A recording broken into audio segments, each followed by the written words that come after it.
Death Wish Update. Brought to you by Death Wish Coffee. Wake the cup up!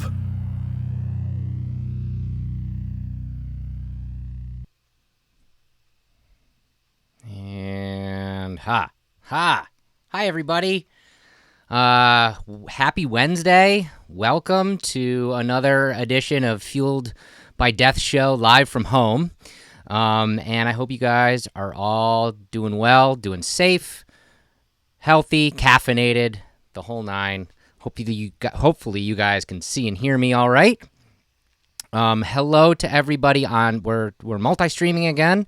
So hello to everybody on Facebook, over on Twitch, and over on YouTube. I'm going to try and watch the comments as we're going as well. And I got something really special for you today. I talked with somebody pretty special to all of us about what we're all dealing with, being isolated, practicing social distancing and all that.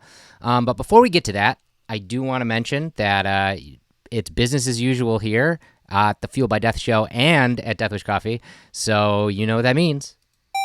Secret code unlocked. Discount of death. That's right. For tuning in and being a fan, you guys can use a very special discount code over on deathwishcoffee.com. It is Mother of Content, all one word right there, for 12% off your order. And you'll be able to save 12% on our coffee, on our merchandise. We got another really great deal coming out tomorrow. If you guys subscribe to our newsletter, make sure you do, and you'll get that in your email. And we're going to have some deals on some coffee and some merchandise and new stuff happening, new stuff coming out. As always, can't thank you guys enough again for everybody who picked up a St. Patrick's Day mug, our collaboration with the Dropkick Murphys. We were able to raise almost $35,000 for the Claddagh Fund, which is the charity that the Dropkick Murphys started to help people in need in their area. And it really feels good to be a part of that and that you guys all did that. So thank you guys so much for doing that. And I just want to jump right into this, guys. Like I said, I see everybody commenting over on Facebook, on Twitch, on YouTube. Hello. I hope you guys are doing okay, whether or not you're like me and you're working from home, or maybe unfortunately you're out of work, but you're still being safe, being home, not getting this crazy virus that's affecting the entire world. And one of the things that I started to think about was, how do we all deal with this? How do we all deal with this, the new normal, of being isolated from people, of practicing social distancing, of some of us are in quarantine. Some of us are, isolated, working from home, that kind of thing. And I thought the best way to do that would be to reach out to someone who literally went through training to do that. And friend of the show, friend of Death Wish Coffee, retired astronaut Nicole Stott. She spent 100 days on the International Space Station, and also she spent 18 days underwater during her training, which is incredible. And thankfully, we all can connect now, like through FaceTime or video conferencing and stuff like that. And I was able to give her a call this morning and really just pick her brain about, what she learned about being in isolation and what we can all do and, what we hope for the future. And it made me feel better to talk to her, and I hope it makes you guys do too. I'm going to still be in these comments. If you guys want to ask me any questions or anything like that. But without further ado, here is my conversation with Nicole Stott, retired NASA astronaut Nicole Stott, which I just had this morning, and I put this all together for you guys. And we're all talking about isolation and how to deal with it. So here's that. Nicole, thank you so much for connecting with me today. I just want to actually just start off and ask you, how are you doing in these weird and strange times? I'm doing all right. I started working from home about, I don't know, what is it? It seems like it shouldn't be this long. About 4 years ago now, I started working from home. So that side of it is not really any different. Mm-hmm. I think what it is that when we realize we can't go, hang out with the people we want to be with that we love, it's a bit different. But Yeah. I'm trying to look at it like I've got the opportunity to appreciate what's around me, get a little bit more familiar with it in a different way Mm-hmm. than I would have, on a normal basis. Yeah, yeah, it is. It is. I've been now isolated at home for this is going into the second week of working from home, and it is this whole mental check, which is weird, like of being able to separate the two, being able to be okay with. I'm a homebody, so I'm Yeah. okay being at home with the wife and the cat, and I wanted to reach out to you because I feel like you are one of the very few people who are very well versed in this because you spent over 100 days on the International Space Station. And before you even did that, you must have had to go through training, to mental and physical, to get ready to be isolated, right? Yeah, we do. I mean, we do all kinds of training. And as I was thinking about this, it's kind of funny because a lot of the training that we do to live as a crew together, kind of this team building stuff, we call it expeditionary training. And ultimately it's about how do you work together effectively as a team? How do you be a crew? And while we're doing that for life in an isolated place like a space station, a lot of it is done out in the Utah Canyonlands or cold weather survival. We did, out in the frozen tundra outside of Quebec, Valcartier area, and things like that. And I think because isolation can come in a number of different ways. It can be just you with nobody else around you anywhere, regardless of how big or small the space is.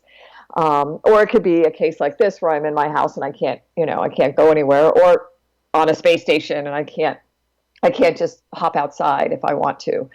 But that training works really well because it's about how you as people interact with each other and take advantage of the resources around you and work effectively together and peacefully, which is good too. And then I think there are some things that we do that prepare you for being confined.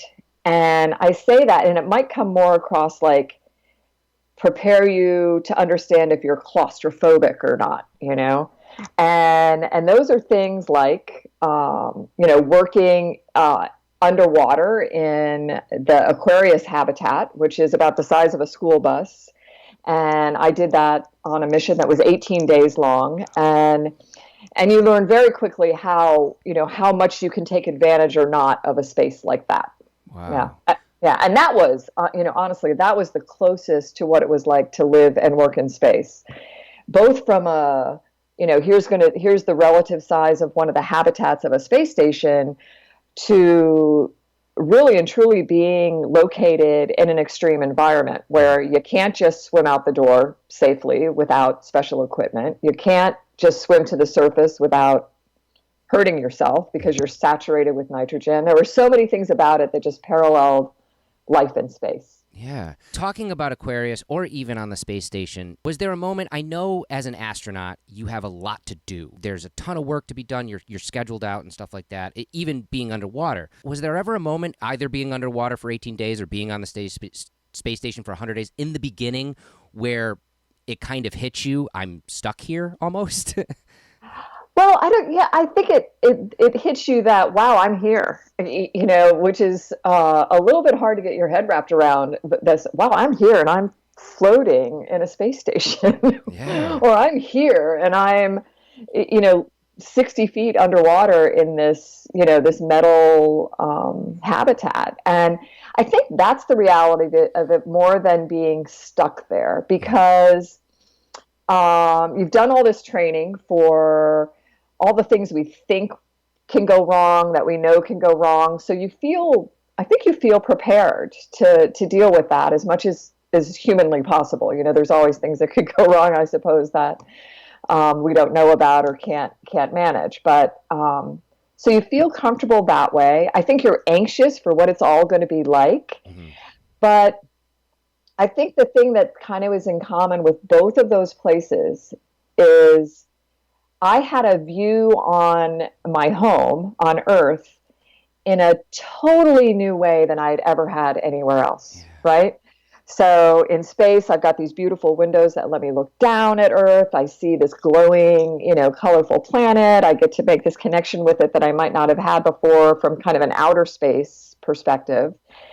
And then going and living underwater for 18 days and with these either getting out on the dives or through these porthole windows to see the life around me there, it was like this inner space perspective and understanding this planet that we all share in like totally new and almost overwhelmingly beautiful ways. Yeah. Yeah. And it also puts into perspective kind of where we're at now. Like, this pandemic is affecting the entire world. It doesn't matter about a border or a country or a water or land or whatever. Yeah. It's everywhere. And you got that perspective, in the greatest lens possible because you saw it all.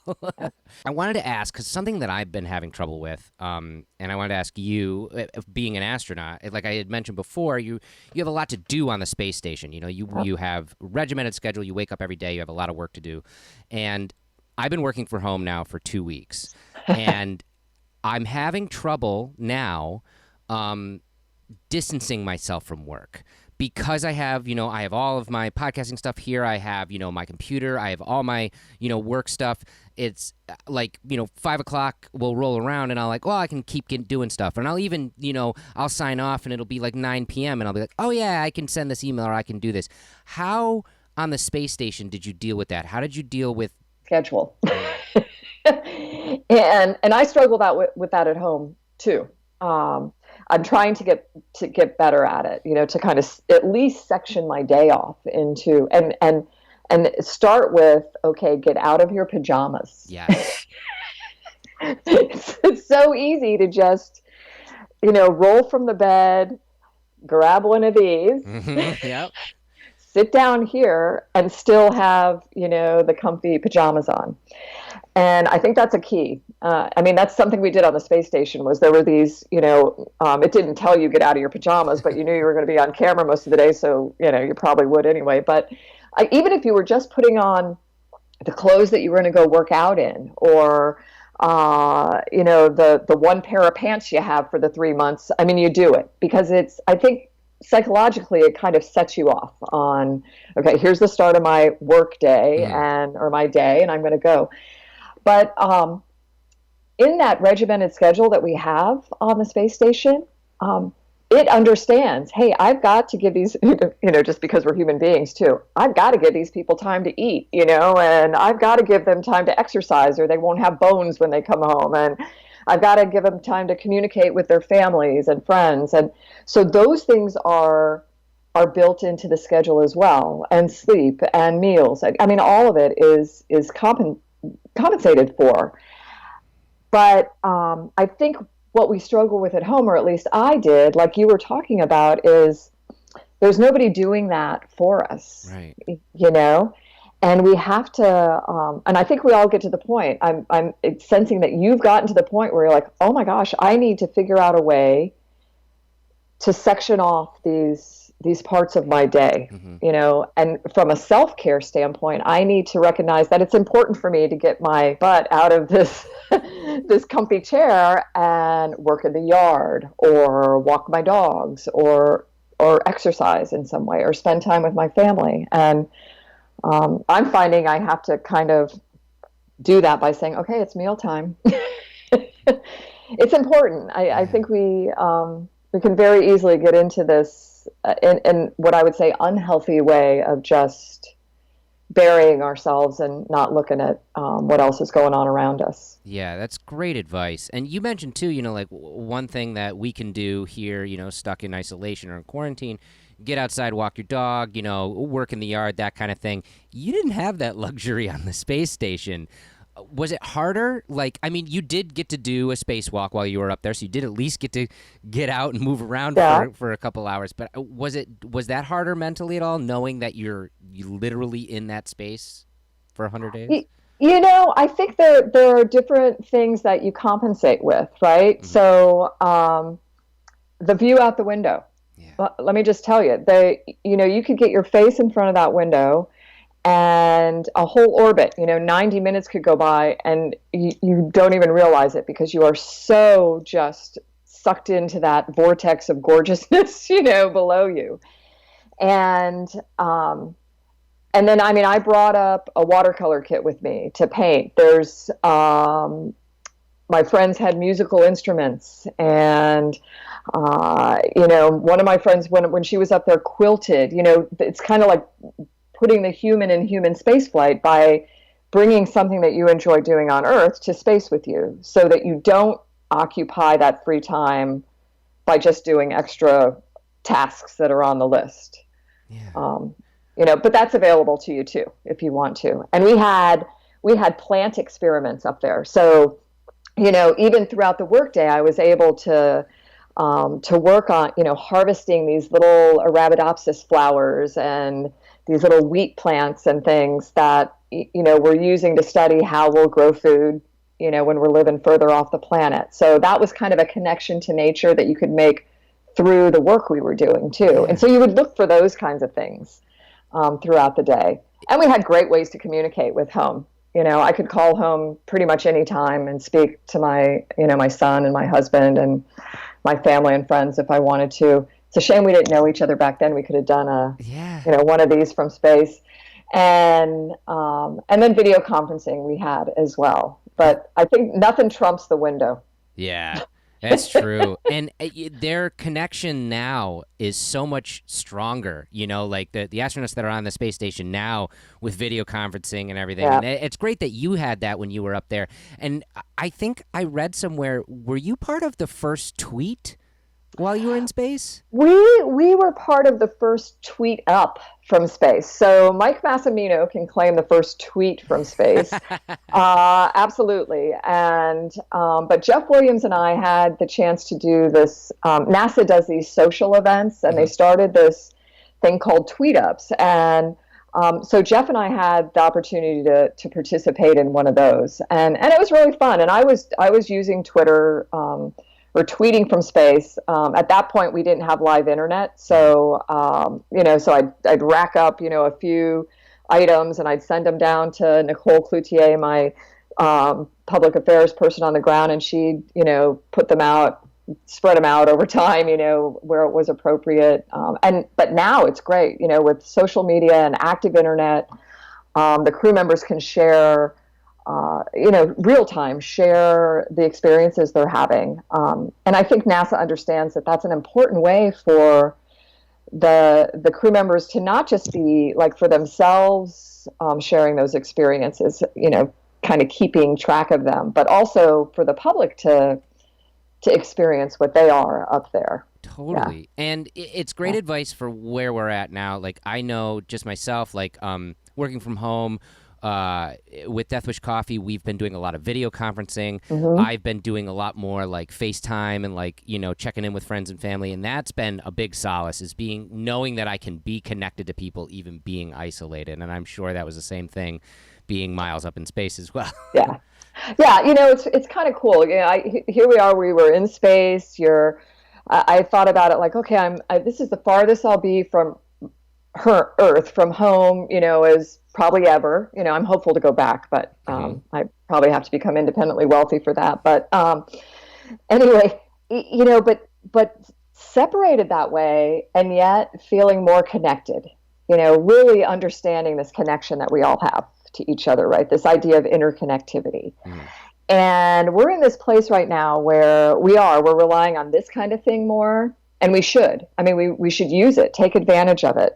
And I think we're starting to understand that these things that we carry around all day, that I'm trying to get my son, to like look up from, occasionally, they've provided us with this wonderful connectivity, right? This way to just, there's no denying, that there is another side of this planet and things going on there. And we can't be ignorant of that anymore. We could choose to, I suppose. But what I think is happening now in this situation that we're in is that we're not just taking advantage of the connectivity that we have to speak to each other. For me to reach out to my mom, who's just 20 miles up the road, but I can't go hang out with her, right? We're starting, I hope, I really hope to understand the interconnectivity of it all. And it's sad to me that it's taken something like a pandemic for us to acknowledge that, or to hopefully acknowledge that. And that, like you said at the very beginning, there's no discriminators in all of this. It's not a country thing. It's not an air versus sea thing. It's not a I'm a girl, you're a boy thing. It's none of that kind of stuff. It really is a we're all in this together. And I'm looking forward soon, I hope, to the day where we're on the other side of it together, and we've acknowledged our earthliness and, and who and where we are together here, because that's got to be the goodness that comes from it, I hope. I've been saying the same thing. I really hope that we come out of this better as a society, better as humanity. Yeah. And one of my favorite things that you've said before when you were on the podcast that I think resonates very well today is that, you got to look down at the Earth and see us all as one in a space station, but realize that we are all, on a space station. We're all on Spaceship Earth. We're all together on this Spaceship Earth.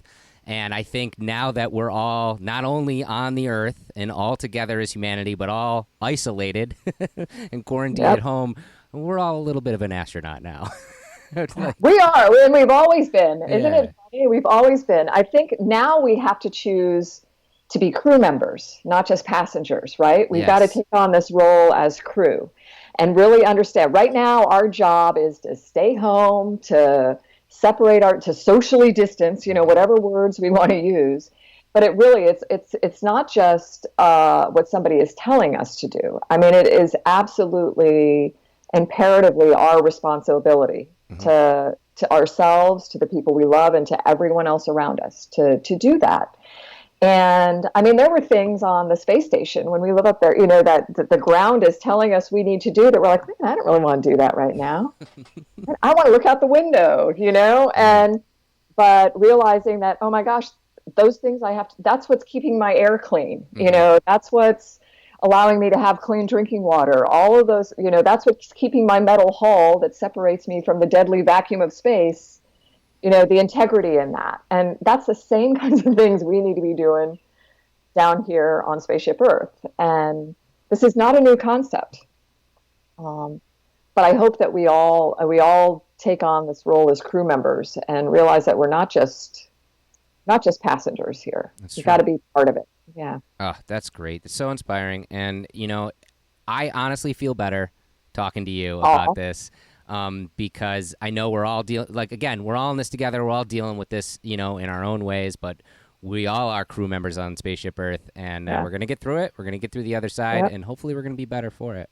Yeah, I'm counting on it, and I hope everybody's going to look out their window. Whatever window you have, I'm telling you, it works. It works. And then look at those little things, that have been out that window every day for you, and there's awe and wonder in it all that, you don't have to see Earth from space to realize that. And so I'm counting on that too. It was so amazing to talk to Nicole. I hope you guys find a little solace in that like I did, because, like I said, she's been through it. And if you're interested in anything of our connection, Deathwish Coffee in space, because we are on the International Space Station. We've been up there twice now. You can go on over to deathwishcoffee.com/space for all of our content, including Nicole being on the podcast a couple times. I also got to talk with current NASA astronaut Don Pettit, also Virgin Galactic astronaut Mark Stuckey. Tons and tons of content. A lot of our science episodes that deal with space are up there too. You can dive into our 6-part Humanity in Space series that I had a lot of fun putting together. That's all up on YouTube, but also deathwishcoffee.com/space. I hope you guys are doing well. If you guys need to keep caffeinated, please do. Please go on over to deathwishcoffee.com and keep caffeinated. We're still rolling. It's business as usual. And if you're looking for a great community and you happen to be on Facebook, check out the official Deathwish Coffee Company community page over on Facebook. Bunch of us who just love coffee. And obviously follow Deathwish Coffee on all social media, because we've been just trying to pump out as much entertaining, uplifting content that we can, just to, keep us all going, keep our minds off of some of the crazier stuff that's happening. I really appreciate all you guys tuning in. I'm going to keep doing these from home as long as I gotta. And we'll all come out on the other side of this. And I'll be back in the brand new Deathwish studios at some point. But until then, have a wonderful rest of the day and the week. And I'll talk to you guys soon. Bye. I think. Yes. Goodbye.